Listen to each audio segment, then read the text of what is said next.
In the realm of emotions, there existed a realm of parallel universes, each inhabited by a distinct aspect of the human experience.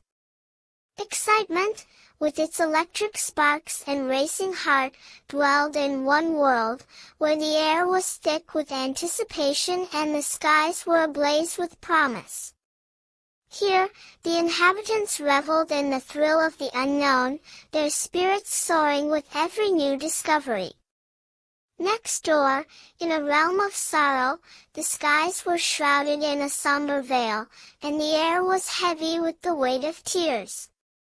Sadness, with its piercing ache and quivering lips, resided here, where the inhabitants mourned the loss of hope and the whisper of forgotten dreams. In a third realm, shyness held court, where the walls were adorned with the soft whispers of introverted thoughts and the silence was punctuated by the gentle rustle of nervous laughter. The inhabitants of this world tiptoed through life, their footsteps muffled by the fear of being noticed. In a realm of thirst, the parched earth cried out for relief, and the inhabitants, their tongues parched and dry, yearned for the cool refreshment of a quenching draught. Here, the air was heavy with the scent of sweat and the sounds of lips smacking in anticipation.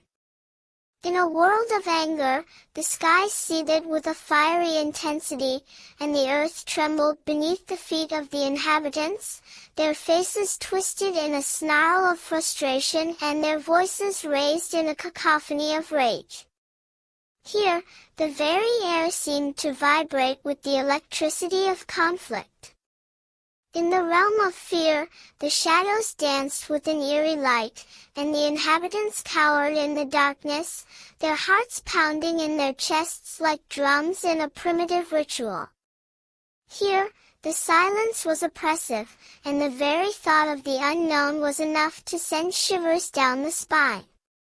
In a world of happiness, the skies shone bright with a radiant glow, and the air was filled with the sweet scent of blooming flowers and the soft chirping of birds. The inhabitants of this world danced with abandon, their faces aglow with joy and their laughter echoing through the valleys.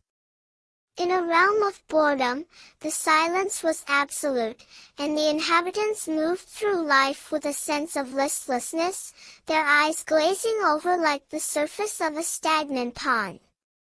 Here, the air was heavy with the weight of routine, and the very thought of excitement seemed a distant memory.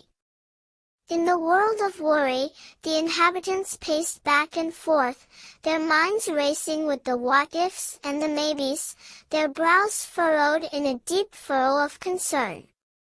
Here, the air was thick with the scent of anxiety, and the very thought of uncertainty was enough to send their hearts racing. In a realm of hunger, the stomach growled with an empty ache, and the inhabitants yearned for the satisfying crunch of a fresh apple or the savory bite of a juicy burger. Here, the air was heavy with the scent of food, and the very thought of satiation was enough to send their taste buds tingling. In a world of sleepiness, the inhabitants stumbled through life, their eyes heavy-lidded and their bodies weary from the weight of exhaustion. Here, the air was thick with the scent of pillows and the soft rustle of blankets, and the very thought of rest was enough to send them drifting off into dreamland.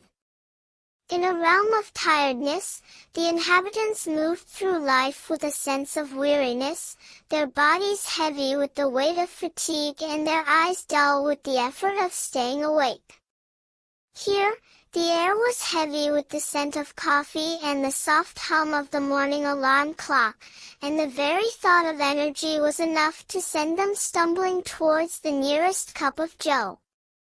As I traversed these realms, I realized that each one was a reflection of the human experience, a manifestation of the complex tapestry of emotions that weaves together to form the fabric of our lives. And as I looked around at the inhabitants of these worlds, I knew that I was not alone in my feelings, that each one of us is simultaneously a resident of multiple realms, our emotions ebbing and flowing like the tides of the ocean.